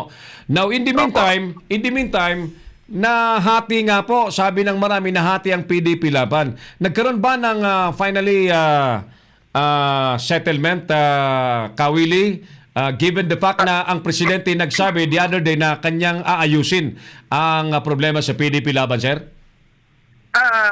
Ang ating pong naging pagpupulong kahapon sa ating mahal na Pangulong Presidente Rodrigo Roa Duterte ay naging maayos naman po, sapagkat ang ating pag-uusap doon kagabi ay upang palakasin ang ating hanay at liderato ng ating partidong PDP. At yun naman po naganap na ating National Assembly noong nakaraang July 27 ay yun po ay lahat ay nasa proseso, at sinasabi po yon ng ating Constitution and Bylaws na nakasaad po doon. At sila naman po lahat ay properly notified. Yun po ay nagkaroon ng publication ng ilang araw sa mga periodiko, pahayagan, at ang sila Kako Pimentel at ganoon din po ang dating Speaker Alvarez ay nakatanggap ng mga notice. Maging ang ating ating Chairman Emeritus, si Tatay Nene Pimentel, ay atin po siyang nakausap ng 2 beses bago po naganap ang ating July 27, at ayon din sa kanya, sa kanyang pananalita, na wala pong permanente sa posisyon, at itong mga bagay na ito, kung naaayon po sa Constitution and Bylaws ng ating partido, ay wala pong masama, at sabi niya goon. At sabi pa nga niya, dinagdag niya na ay ipaglaban niyo ang inyong mga council, sapagkat kung hindi niyo ipaglalaban, sino ang lalaban para sa inyo? At may sinabi pa nga siya na, alam niyo, hindi niyo baling iwan ang aking anak, wag lang ang partido. Kaya itong mga kataga na kanyang binitawan ay naiintindihan niya kung ano ang ating alatuntunin at sinasabi ng ating Constitution and Bylaws, na siya namang ginawa natin, sapagkat yung pagtawag ng ating sa mga artikulo ng ating Constitution and Bylaws na kailangan magkaroon, ganapin ang National Assembly ng taunan every year. At sa loob po ng 2 taon ay kailangan tumawag ng National Assembly at ganapin ang halalan upang magkaroon ng bagong liderato na mula sa Pangulo hanggang Secretary General pababa sa mga committee chairmanship na naaayon po sa Constitution and Bylaws na nanggagaling ang mga pagboto halimbawa sa mga chapters, council, president ng mga barangay. Opo. I was there. Kasi po dinaluhan naman. Dinaluhan naman po ito lahat ng regional council at mga regional ng mga chapter council ng mga barangay ng iba't ibang lugar ng ating buong kapuluan ng ating bansa. At nga po ay naganap ang bagong new elected officers na ako po yung nakasama bilang inyong bagong Secretary General ng ating partidong PDP Laban. Alright. Kawili, curious po ako what transpired in the meeting with the President, with your group and the other. Pumunta ba? Dumating sila Coco at si Congressman Pantaleon Alvarez, sir? Yes, sila po yung dumating at nagkaroon po ng pagpupulong ang aming itong bagong halal na liderato kasama po ang ating bagong halal na presidente ng ating partido na si Rogelio Bikbik Garcia. At kami po pinausap ng ating mahal na Pangulo Duterte. At pagkatapos naman ay sila ay nakausap din at kami nagkaroon ng isang forum kasama ang ating mga ibang leaders ng mga council president at doon po ay pinalakay ang mga vision ng ating mga Pangulo at kanyang mga nilulunsad sa larangan po ng ating economic progress, sa kanyang mission and vision sa more livelihood, more revenues, more employment at ganoon din ang kanyang mission and vision sa ating peace and order. At naging maganda naman at ang ating tinalakay nga yung ating palakasin ng hanay at tayo naman sa ating bilang posisyon ngayon na Secretary General, wala po tayong masasabi natin, wala naman pong illegal at wala pong faction dito sapagkat ang ating mga kasama rito ay pabang mga original na kasama po ang Cesar Ledesma na isa pong haligi ng ating partidong PDP Laban na kasama rin ni Tatay Nene noong araw pa at yun din ang Cesar Kuntapay na pabang siya'y taga-Tagum at ito'y mga taga-Davao na nag-umpisa nung una pa man. Apo, Kawili, gusto kong maliwanagan direktamente galing sa iyo. Kasi Coco Pimentel still believes that he is the president of the PDP Laban. Nasettle ho ba yun kung sino talagang kinikilala ngayon ng Presidente Duterte, sir? Ang position po nung Kakoko, nung pong 2016 ay ang Pangulo po, kung natatandaan natin yung kahit yung 2010, ang Pangulo po ay si dating Vice Presidente Jojo Binay. Ngunit siya po ay nagtatag na nga ng una at ang nangyari po, siyempre, kung ikaw ay nagtatag na ng una, titiwalag ka na sa iyong present party. At ang kanya pong katungkulan ng mga panahon na yon, si Kakoko ay Secretary General. At siya po ay nag-assume na ng Pangulo noon ng ating PDP at tayo naman noon ay sumang-ayon sapagkat siya'y nahalal na bilang senador at naging Senate President at tayo naman ang ating mga kasamahan ay hindi na po sumang-ayon na lang. Pero kung ating pong pag-uusapan, wala pong naganap na halalan na kagaya ng pagganap ng halalan sa Amoranto Theater sa Quezon City noong July 27. Yun po ang tamang proseso ng paghahalal. So ngayon po, bilang ito po ngayon ay natapos na ang ating halalan, ito na po ang sinasabi ng ating Constitution and Bylaw sa tamang proseso na maghalal. Sapagkat ang Kakoko po, simula po noong 2010 at itong 2016 ko ating bibilangin, ngayon po ay mga taon, wala pong patawag na pagkaroon ng kahit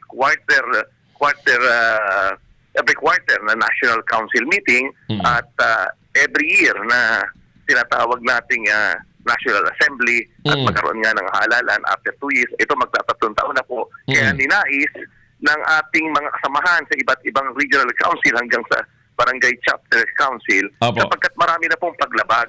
Gaya po ng violation ng ating sa mga ating Constitution and Bylaws sa pagbabigay po ng mass outtaking na wala pong hindi po dumaan sa proper basic membership seminar upang sila ay maging ganap na membro ng ating partidong PDP Laban at pagkus doon ang naging mga nakasama po sa mass outtaking ay mga involved pa sa illegal na droga. Nako po, oo. So, lilinawin ko ulit, Kawili, kasi ang mga description kasi ng grupo ay faction, ano?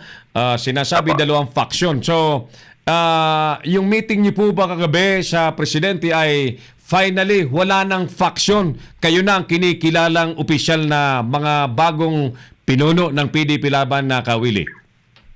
Sabi ko nga sa inyo, yung faction at illegal Oo. na mga ay wala po tayo nun sapagkat ang kasama nga natin dito ay pawang mga original at Opo. haligi ng ating partidong PDP Laban. Opo. Tayo po lahat ay dumaan sa tamang proseso, naganap ang eleksyon sa tamang proseso na naaayon sa ating Constitution and bylaws. So marami pong diskontento na ating mga kasama sa partido kung kaya't naganap na nga po yan sapagkat yung pagkatalaga halimbawa ng mga council Opo. na pawang papalitan sa taas ng meron na pong council, halimbawa council president ng isang syudad, halimbawa Mandaluyong, ay hindi na po pwedeng yung lagyan sapagkat kung meron na po doon existing council president, eh yun po ay mananatili na doon yon sapagkat you cannot create a council within the council. Apo. Sapagkat yun po, halimbawa, ang NCR president na binubuo po ng 16 cities, halimbawa, at one municipality,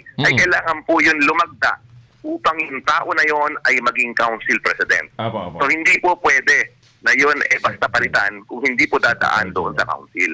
Oo. Kaya po ang ating sinusulong ng ating partidong PDP Laban ay ito pong federal form of government. So ganun po yung tayo ng ating Constitution and bylaws. Opo. We understand that... Ito natin pong nalabag. Opo. We understand that, Kawili. Kaya't dito po sa programa natin, minamarapat po talaga nating may parinig ang totoong nangyayari at mga legal na nangyari because I was even around nung magkaroon po ng legal na proseso ng PDP Laban na eleksyon. Ay. Opo, Maraming salamat po. I was there, Kawili. In fact, I was the one who interviewed you on the stage. So, ang sunod na itatanong ko, sir, no?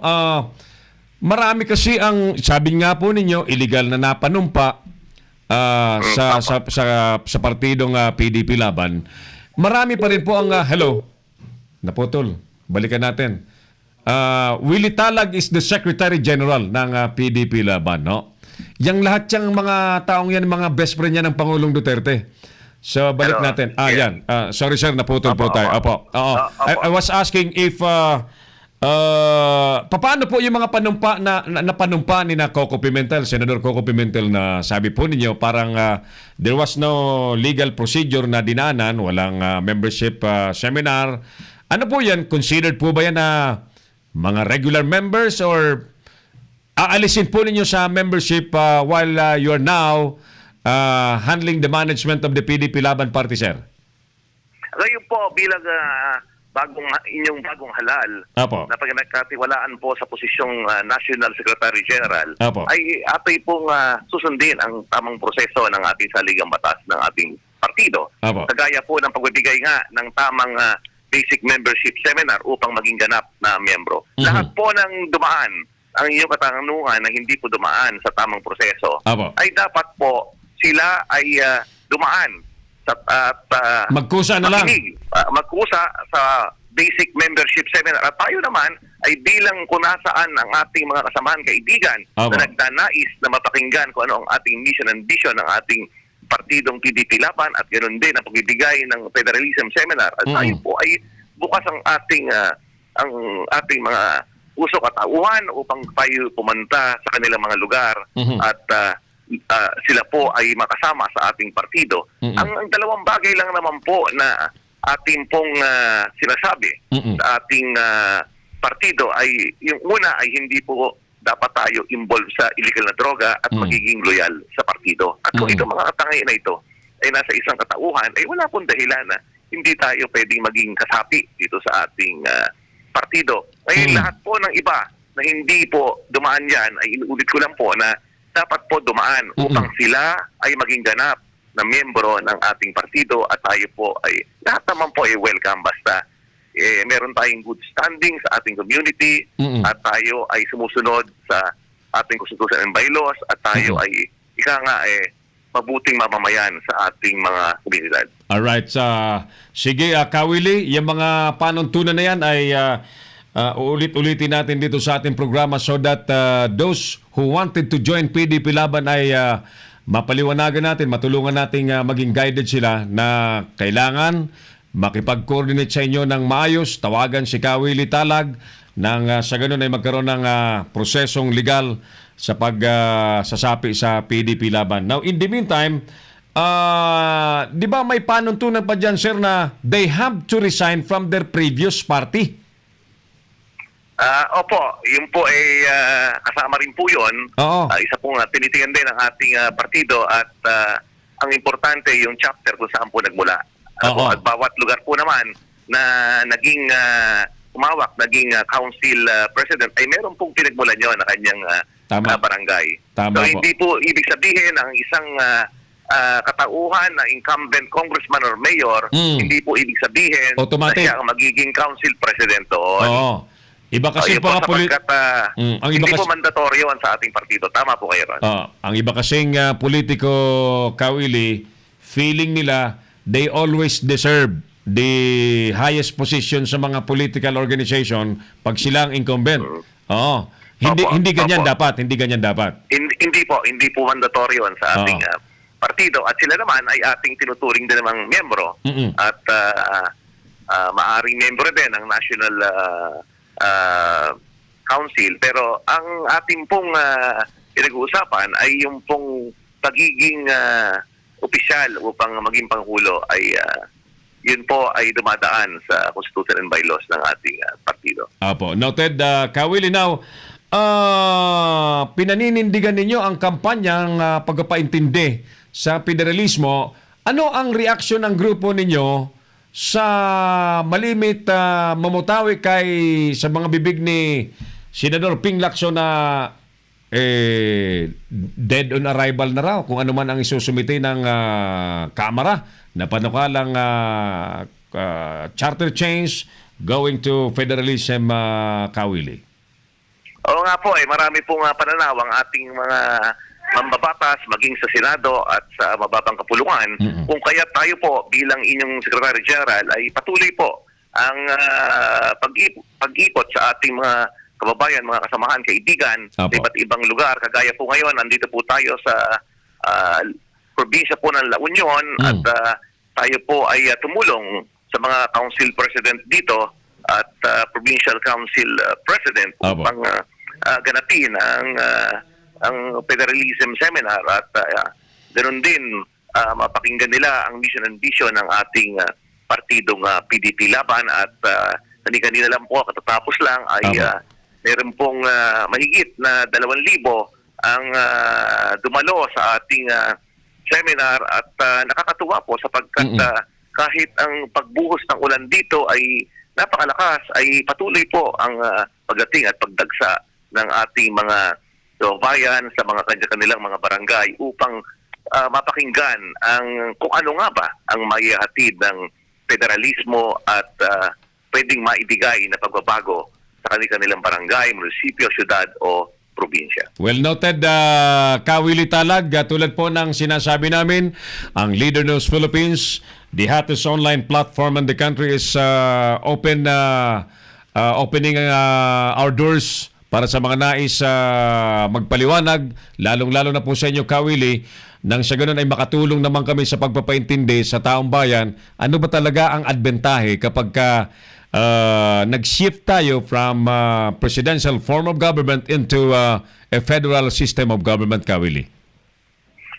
Una po ay gusto kong pasalamatan kayo mga nasa media na kayo po ang instrumento upang ating pong maipabot sa ating mga kababayan, kasamahan, kung ano nga bang maidudulot. Napakaganda po ng ating federal form of government, lalong-lalo na ang epekto sa barangay pa lamang. Halimbawa, ang kanilang pondo. Sa ngayon ay masasabi nating kung halimbawa po ay 40% sa ngayon ang maiiwan sa kanila, maaaring 60% po ang akyat sa national government. At kung ito namang federal form of government ay atin ang makamtan, ay maaari pong 80% ang maiiwan po sa ating mga barangay at 20% na lamang ang akyat sa federal, state o national government. At sa ganitong paraan ay wala na po siguro sa mga bawat barangay na kapitan na hindi niya po matutugunan ang mga hinaing o mga proyektong gusto niyang gawin sa kanyang sinasakupan. Opo. Alright. So, walang dahilan kung bakit hindi yayakapin ng mga Pilipino ang federal form of government. So, Kawili, alam ko busy po kayo dyan sa La Union. May nais po ba kayong ipanawagan sa taong bayan? Nasa inyo pa rin po ang pagkakataon, Sir Willie. Yes, sa ating pong mga tagapakinig, sa ating mga televiewers at mga taga-subaybay, sa iyo pong mga barangay, kung meron pong kayong mga kasama, kaibigan na nagnanais na gusto pong maintindihan kung ano nga ba ang maidudulot at maihatid ng ating federalismo dito sa ating bansa. At ganoon din ang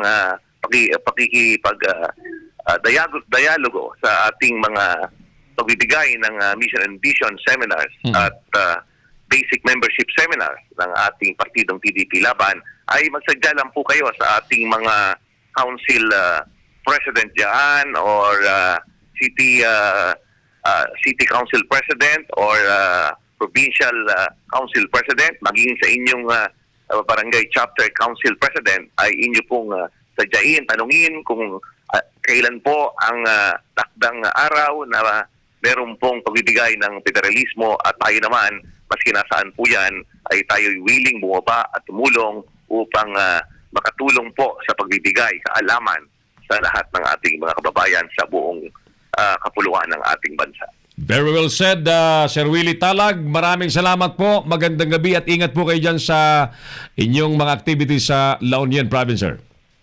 Maraming salamat po sa inyo, Kang Errol, at magandang gabi po sa inyong lahat. Thank you so much, mga kaibigan. Si Sir Willie Talag, ang Secretary General po ng PDP Laban. Si Errol Dacame, ang Kamaong Asero. Oras natin, mga kapatid, 7 minuto na po makalipas ang alas 8 ng gabi. Parang kailangan nating mag-inot-inot na, sabi ng mga matatanda, di ba? Mag-inot-inot na, ha? Biyernes po ngayon, paalala sa mga mag-unwind, magtira ng pang-uwi. Wag sasagad. Mahirap na kapag nasasagad. Kahit yung bahay ay hindi na matandaan kung nasaan na. Makaingat po kayo. Sige, so once again, balikan natin yung ating mga issue sa gabi pong ito. Dahil nakainitan ng Kapitan Kagawad na Maril, sariling asawa, patay, Kapitan, sugatan naman.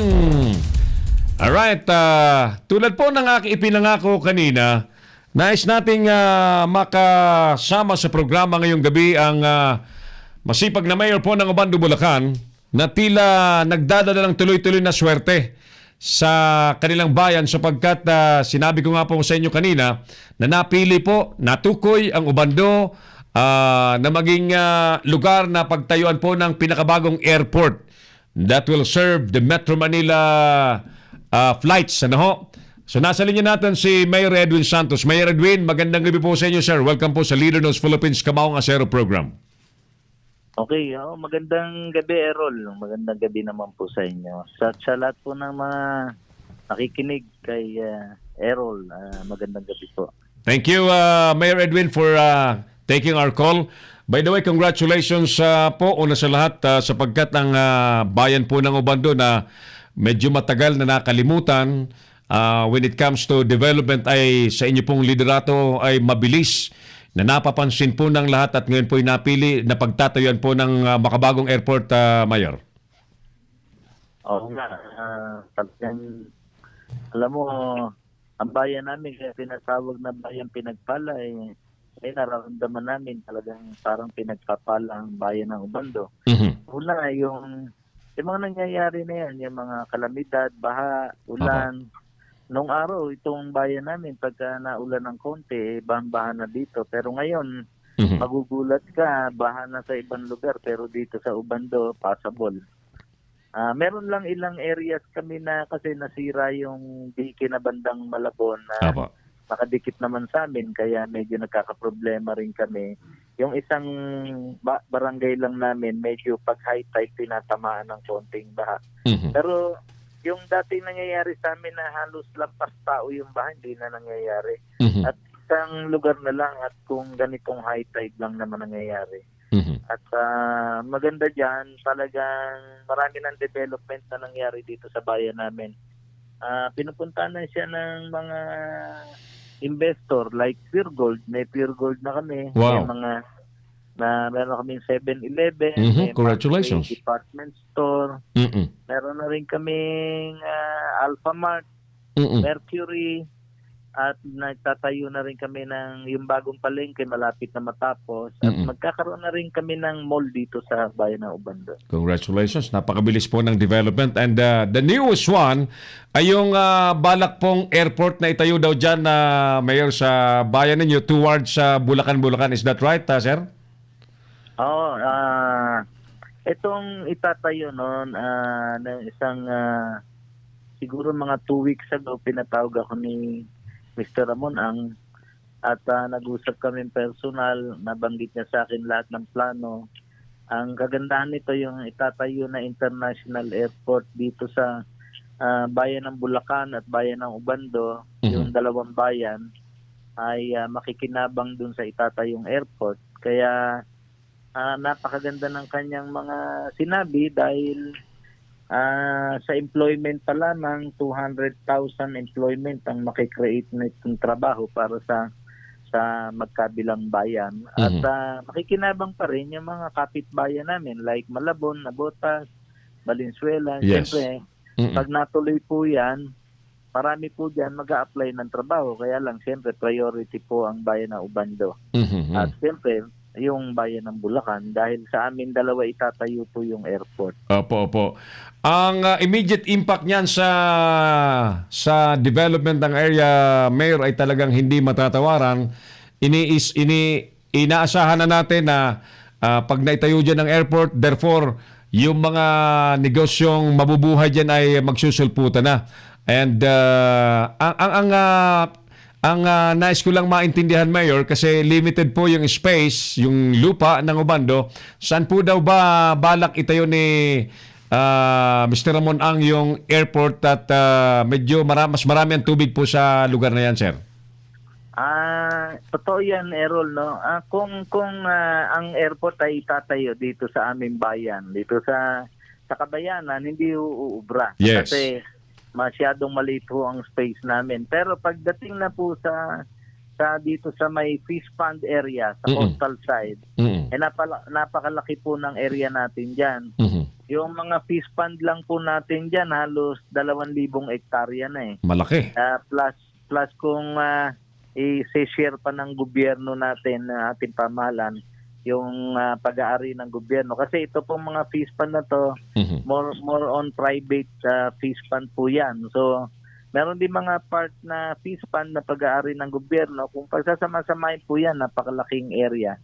Ang target lang naman ng airport is 3,000 hectares ang pagkaalam ko.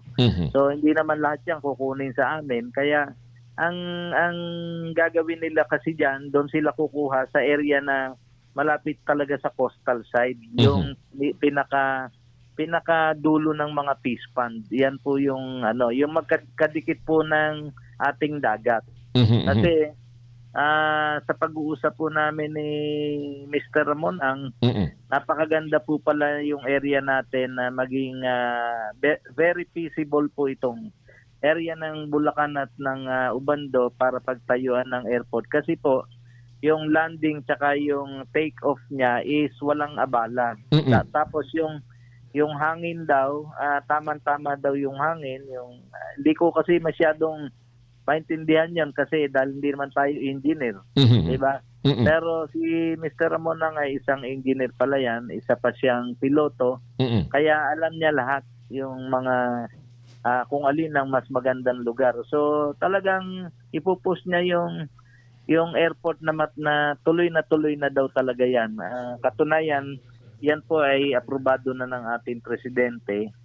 At ang sinasabi niya, kung ito ay magtuloy-tuloy, in 6 years time, tapos na po yung airport. Wow. From 2019, by 2025, tapos na ang airport. Napakaswerte ng mga taga-Ubando sa ilalim ng iyong pamamahala, Mayor Edwin, sapagkat parang unti-unti isang puzzle na nasusolve yung problema dyan na kahirapan, problema sa baha, yung walang kaunlaran dahil dumating ka para bagang kusang naglalapitan ng swerte sa Ubando. So congratulations, Mayor, at sa inyo pong pamamahala dyan ay nakikita mismo ng inyo pong mga kababayan na hindi sila nagkamali na ika ang pinagkatiwalaan bilang mayor? Oo nga, siguro yan talagang kailangan lang naman sa bawat bayan na pinamamahalaan ng mga katulad ko na punong bayan, siguro yung maging dedicated lang talaga dun sa kanilang pinasok na linya. Para din namang business yan na kung gusto mo talagang pagyamanin ng iyong negosyo, pagyamanin mo yung bayan mo. Parang hinalintulad ko lang siya kung paano ko hinandle yung aking business ng araw na naging maayos naman. Ay ganun din kasi ang kailangan lang naman ng isang bayan ay development, maging maunlad, kumita, magkaroon ng malaking income, lahat po yan ginawa natin.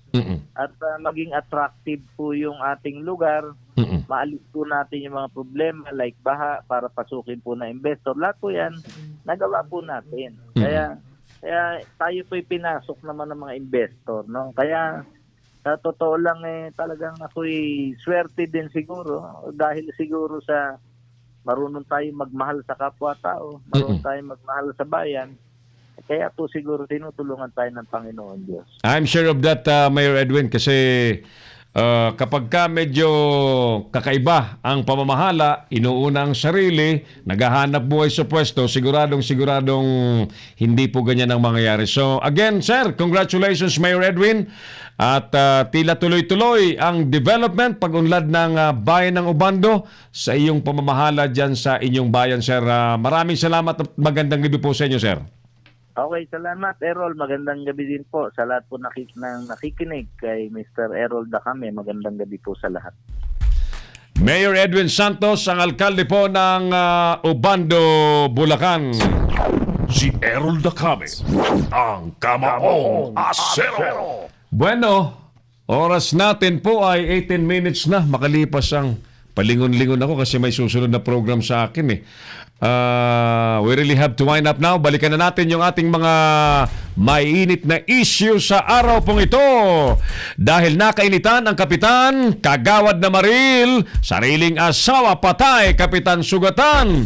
Mayor po ng Tabaco City, Albay, sinuspinde ng ombudsman ng 1 taon dahil sa illegal na basurahan. Samot-saring anomalya naman, ikinanta ng board member ng Nayon Filipino Foundation. Bureau of Customs muling nalusutan ng halagang 7 bilyong pisong shabu. Drug conspiracy isinampana ng DOJ laban kina Peter Lim at Kerwin Espinosa. Mungkahing zero tariff naman sa mga imported na mais, tinututulan po ni Secretary Piñol. Samantala, House Speaker Arroyo balak daw bigyan ng bagong posisyon o ng grupo, bagong grupo ho ng PDP laban. De Lima hindi po nagpasok ng anumang plea sa naganap na arraignment. Philippine shooting team nalalahok po sa Asian Games. Mas matatag daw ngayon dahil sa magagaling na coach at trainers. At sa tanong na sa inyo bang palagay, may dapat bang ikabahala ang publiko sa ipatutupad na National ID System? Bago pala natin ito sagutin, nais ko lamang pong i-update yung mga nanonood sa atin sa kung ano ang nangyari sa hinahanap po ni Rafi Bianson na motorcycle niya sa Lipa City Police Station. Kanina pong umaga, kausap po natin na yung hepe ng police, the Chief of Police of the Lipa City Police Department. At nangako siya na kanyang hahanapin ang nawawalang motorcycle ni Rafi Bianson. Humihiling lamang sa ating programa si Colonel Giovanni Sabilio. Nabigyan natin siya daw ng hanggang Lunes at hahanapin niya, tatanungin niya ang kanyang mga pulis sa kung nasaan, sapagkat umamin siya sa akin na siya pala'y kauupo pa lamang at halos 1 buwan pa lamang daw siya sa Lipa Police Station. So, antabayanan po ninyo sa Monday kung anong report sa atin ni Colonel Giovanni Sabilio, ang Chief of Police ng Lipa City Police Department. Si Errol Dacame, ang Kamaong Asero. Ngayon, sa atin namang sagot sa ating katanungan, sa atin bang palagay may dapat bang ikabahala ang publiko sa ipatutupad na National ID System? Mga kaibigan, sa panig po ng taong bayan, if the premise of this national ID system is to simplify all the transactions sa gobyerno, sa mga financial institutions tulad po ng bangko, sa tingin ko po tunay nga makatutulong po yan. Makakatulong po yan. Okay? So, maliban na lamang kung may mga panuntunan na mayroong ahensya pong aabuso tulad po ng pulis na say for example, hindi nadala agad na iwanan yung ID sa bahay at dahil dyan ay may gagawing masama ang pulis sa ordinaryong tao, ay dyan po tayo magkakaproblema. But per se, the national ID system na ipatutupad ay personally, I don't see anything wrong about that. Yun lamang na interpretasyon, yun lamang paghinanap at hindi kaagad maipakita kung tulad ni Sir Rafi Bianso, nawala niya yung papel galing sa pulis. Ayaw ilabas na ng pulis yung motorsiklo. Ayan, dyan tayo magkakaroon ng mga poproblemahin. Happy viewing kay Sonny Boy Malate. Gandang gabi sabi niya. At kay Princess Siglob. Ayan. Joel Burlagdatan, amigo, campus mate, batchmate sa Tabaco College. Thank you for watching our show. At paring Gani Oro, maraming salamat. Si paring Gani Oro, ang tabayanan po ninyo ang kanyang magiging programa sa Leader News Philippines. Ang respetado, batikang television and radio anchor Gani Oro has already joined Leader News Philippines. Si Errol Dacame, ang Kamaong Asero. With that mga kaibigan, kami po ay magsasabi na ng happy weekend sa lahat. Ako pa rin po ang inyong Kamaong Asero, si Errol Dacame. Maraming salamat. God bless Pilipinas! Inyong napanood ang mga batas na banat ni Errol Dacame sa Kamaong Asero. Abangang muli dito sa Leader News Philippines.